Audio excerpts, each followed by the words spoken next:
Hello guys, कैसे हैं सब दोस्त। उम्मीद करते हैं सारे बढ़िया होंगे, फिट फाट होंगे, मजे में होंगे। तो गाइस, जैसा कि आप जानते हैं, मूवी देख रहे हैं सूर्यवंशम। मूवी बड़ी इंटरेस्टिंग हो गई थी, तो जहाँ से छोड़ी थी वहां से स्टार्ट करते हैं। जी हाँ, कौन सा हीरो इसमें? अमिताभ बच्चन। गोविंद को दे दो। आओ भैया। हाँ?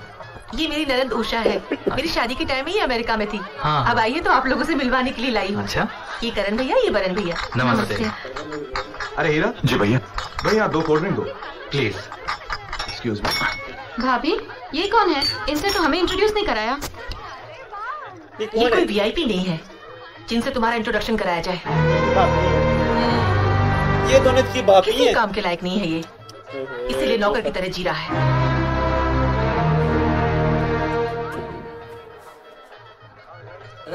Thank you. तो हीरा जी, 1 मिनट रुकिए। माधुरी, कविता, रानी, जरा यहाँ आना। मैं आप लोगों से कह रही थी ना, एक इम्पोर्टेंट आदमी से मिलवाती हूँ। यही है वो, हीरा ठाकुर। हीरा जी, ये मेरी सहेलियां हैं, माधुरी, कविता, रानी, सीता। ये लड़की तो प्यार करती है।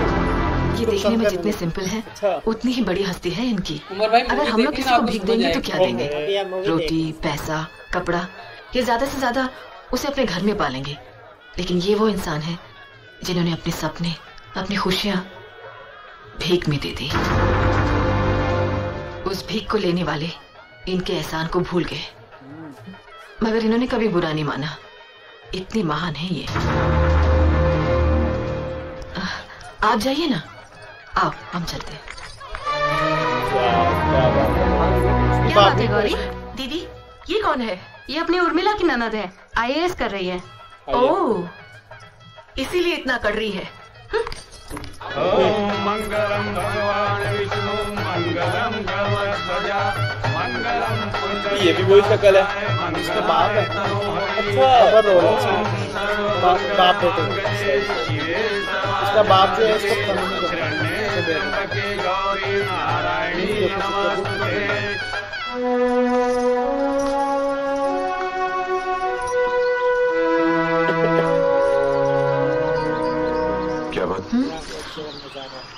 क्या बात करने के लिए आपने मुझे यहाँ बुलाया?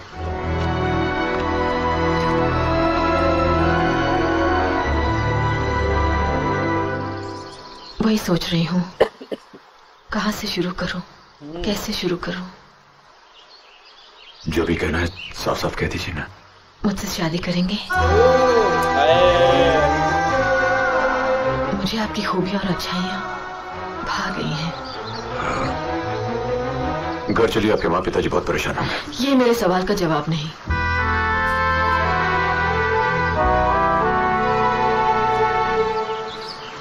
अनपढ़ के पास पढ़े लिखों के सवाल का जवाब नहीं होता। होता है।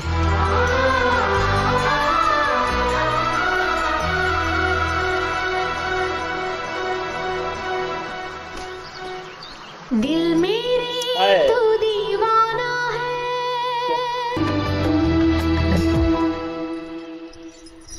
मैं आपके टूटे दिल पर तरस खाने नहीं आई, बल्कि इसलिए आई हूँ कि आपसे जुड़ने के बाद कभी मेरा दिल नहीं टूटेगा। देखिए, मेरे परिवार और तकदीर दोनों से अनबन है। मुझसे गम या खुशी कोई भी चीज संभाली नहीं जाती। गौरी आपकी जिंदगी से जा चुकी है, फिर भी आप उसकी यादों को संभाले हुए हैं। फिर मेरा प्यार क्यों नहीं संभलेगा? मैंने गौरी को भुला दिया है। नहीं, गौरी ने आपको भुला दिया है। प्यार 2 दिलों की दास्तान है। ऐसे साथी के जाने का क्या गम, जिसके पास दिल को समझने वाला दिल ही ना हो। गौरी की गलतियों को अपने सर लेकर आपने उसका भला ही चाहा। आपकी यही खूबी मुझे आपके करीब ले आई। मुझे आपसे प्यार हो गया है। अब मेरे साथ वो मत कीजिएगा जो गौरी ने आपके साथ किया। थोड़े दिनों में बहुत से सपने देख लिए मैंने। अब नींद से जगाना या नींदें उड़ाना आपके हाथ में है। कल सुबह मैं इसी जगह आपका इंतजार करूंगी।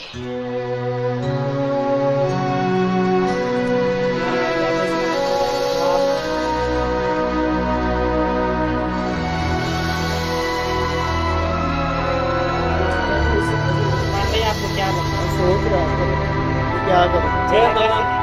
मुझे लगा हाँ कर देगा। जाएगा। वो तो आई हुई है। इसकी तरह प्यार है इंसान भी जाएगी।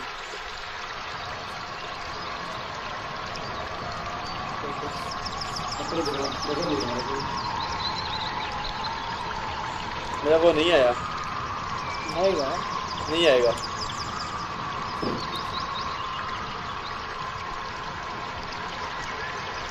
तो वो गोली से प्यार करता है। वो छोड़ दूंगा। वो तो फिर भी सच्चा ये चली जाएगी। ये चीज सांप के लिए आंखों में बड़ा रखा है।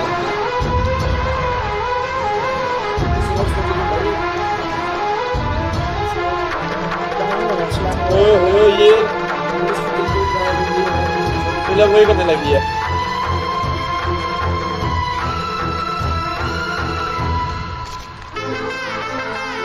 ये क्या चूड़ियाँ? अच्छा पहले सिल्वर पे चूड़ियाँ मंगलसूत्र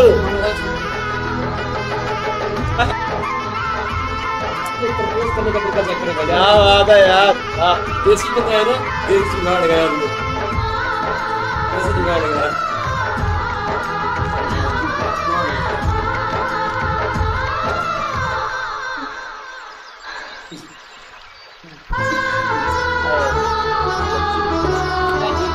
लगा दिए। Thank you very much. जी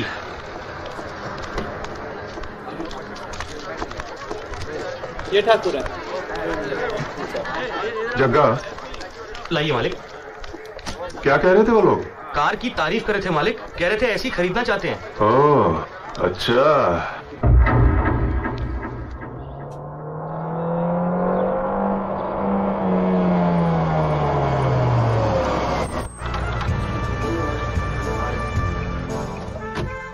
ये गाड़ी? ये वही गाड़ी नहीं? ये गाड़ी तो हमने स्टेशन के पास खड़ी देखी थी ना डैड? हाँ, यहाँ कौन लाया? वॉचमैन एक साहब आए थे, चाबियां और चिट्ठी दे गए। गांव के दामाद को हमारी तरफ से भेंट। देशराज ठाकुर। ठाकुर? डैड, ये देशराज ठाकुर कौन है? नहीं। क्या आदमी है? मैं इतना बेवकूफ नहीं हूं बेटा अर्जुन, जो बिना किसी वजह के भानु प्रताप के दामाद को 20 लाख की गाड़ी मुफ्त में दे दूं। ये मेरे दूर की सोच है। इसे कहते हैं कनेक्शन देकर फ्यूज निकालना। पिताजी आप क्या कहना चाहते हैं? मेरी समझ में तो कुछ नहीं आ रहा है। मैं समझाता हूं। भानु प्रताप ने जिस वकील के घर अपनी बेटी ब्याही है वो करोड़पति है। अच्छा? हाँ। अगर उसकी बेटी का ब्याह तुम्हारे साथ हो जाए तो मैं जब चाहूं उस भानु प्रताप को जलील कर सकता हूं। वो कैसे? देखो अर्जुन, जब वकील की बेटी बहू बनकर हमारे घर आएगी तो हम उसे तंग करेंगे। तब वकील वही करेगा जो हम कहेंगे और भानु प्रताप वो करेगा जो वकील कहेगा। लेकिन पिताजी क्या वो मान जाएंगे? ठाकुर साहब, मुझे ये रिश्ता मंजूर है। मुझे भी आपकी तरह तुरंत फैसला करने की आदत है। ठाकुर साहब, हमारी बेटी IAS करना चाहती है। ठीक है, मुझे कोई एतराज नहीं। शादी कर देते हैं, वो पढ़ती रहेगी। नहीं, फिर भी हमें उसकी राय भी तो जान लेनी चाहिए ना। कोई जरूरत नहीं है। शादी ब्याह की जिम्मेदारी लड़की के माँ बाप की होती है। ठाकुर साहब, आप ये रिश्ता पक्का समझिए। किससे पूछकर आपने मेरी शादी तय की है? राधा, मुझे ये रिश्ता मंजूर नहीं। मैंने हीरा को पसंद किया है, उन्हीं से शादी करूंगी। क्या तू जाहिल गवार लफंगे से शादी करेगी? जो अपने बाप से अपने आप को बेटा न कहलवा सका, तू उससे शादी करेगी? हाँ, हीरा मेरी नजर में हीरा है। तुम्हारी बातों में दम है बेटी। तुम चुप रहो। कान खोल कर सुन ले राधा, तेरी शादी 18 तारीख को होगी और वो भी अर्जुन के साथ। ये मेरा फैसला है। माँ, शादी मेरी 18 तारीख को ही होगी, लेकिन अर्जुन से नहीं, हीरा से। मेरा फैसला है। ये चीज लो पसीना पोछो। अरे हीरा, हीरा, राधा ने तेरे लिए चिट्ठी भेजी है। राधा की चिट्ठी? हाँ पढ़, मुझे भी पढ़ के सुना। अरे एक नहीं हुई इस गांव में इकलौता 10वीं पास ग्रेजुएट, मेरे पढ़े लिखे होने का कुछ फायदा उठा। ला मुझे दे। डियर ए बगलोल, चल भाग यहाँ से, शर्म नहीं आती दूसरों का प्रेम पत्र सुनते हुए, भाग यहाँ से। अरे क्यों से भगा रहे हो?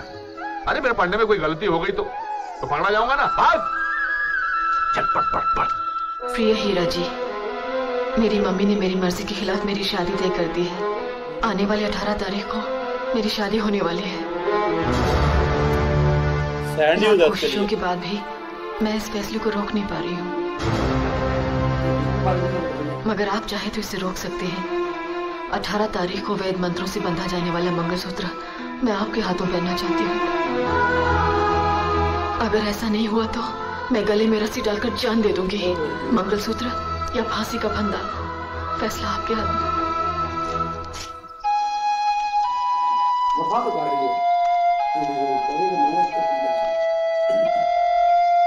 ये तो बड़ी टेंशन वाली बात है हीरा, क्या करेंगे अब? नहीं मिंद्रा, मैं राधा को इस तरह मानने नहीं दूंगा। तो एक काम कर, राधा को मेरी तरफ से एक चिट्ठी लिख दे कि राधा की शादी होगी तो सिर्फ हीरा से। बड़े मालिक ने आपको बुलाया है। बड़ा मालिक का बाप नहीं? बड़े मालिक ने मुझे बुलाया? हाँ छोटे बाबू। तू सच कह रहा है ना? हाँ छोटे बाबू। नहीं, उन्होंने क्या कहा? उन्होंने ऐसा कहा कि जाओ जाके हीरा को बुला के लाओ। हाँ छोटे बाबू। लेकिन आज तू ये नहीं कह रहा। बाबूजी ने मुझे बुलाया, मुझे बाबूजी ने बुलाया। तू दोस्त की आंखों में पानी आ रहा है। चेक करो। मुझे बुलाया।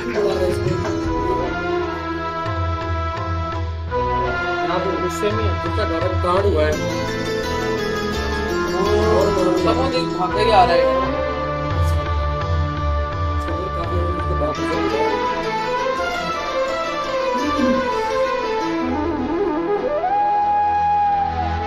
ये माँ इसकी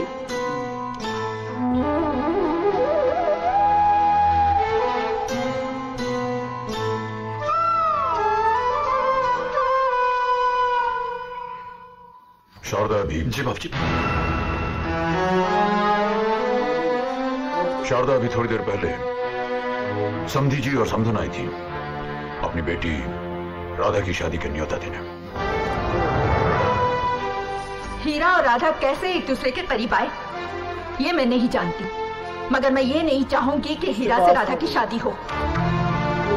हीरा आपका बेटा है, इसके सिवा उसकी अपनी कोई पहचान नहीं है। रिश्तेदार समझकर अगर मैं शादी के लिए हाँ भी कर दूं, तो इसकी क्या गारंटी है कि वो शादी करेगा? इससे पहले भी एक लड़की से प्यार करके वो ऐन मौके पर शादी करने से इनकार कर चुका है।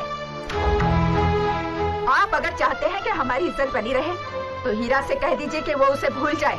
राधा को मैं संभाल लूंगी। दरमियान में उसकी माँ आ गई ना। उसकी माँ को पता था कि अब उसके बाप को कहेंगे, अगर वो उसे इनकार कर देगा ना तो फिर वो नहीं शादी करेगा। नहीं, इसका बाप इसी वजह से नाराज था। इसने पहले वो जो उसने पहले भी एक दफा, मतलब उसमें भी इसकी कोई गलती नहीं थी। वो लड़की जो थी वो इसको लड़की की इज्जत बचाने के लिए इसने लड़की की इज्जत बचाने के लिए उसने अपने आप पे इल्जाम ले लिया। लड़की ने कहा था कि मैं शायद तुमसे नहीं, लेकिन ये बात तुम करोगे कि तुम नहीं। अच्छा, मैंने इसी का बाप, मैं भी कहता क्यों नाराज? ये तो उस लड़की को बहुत पसंद करता था। अच्छा, वो लड़की और से प्यार करती थी? वो प्यार नहीं करती थी, वो ये कहती थी तुम अनपढ़ जाहिल, मैं जाहिल हो। लेकिन ये वन साइड लव था ना उमर भाई, वन साइड लव। बिल्कुल सही बात है। अब ये क्या हो रहा है? अच्छा, इसका नेक्स्ट पार्ट देखते हैं, मूवी बहुत इंटरेस्टिंग होगी। तो मिलते हैं आप, जरूर देखेंगे।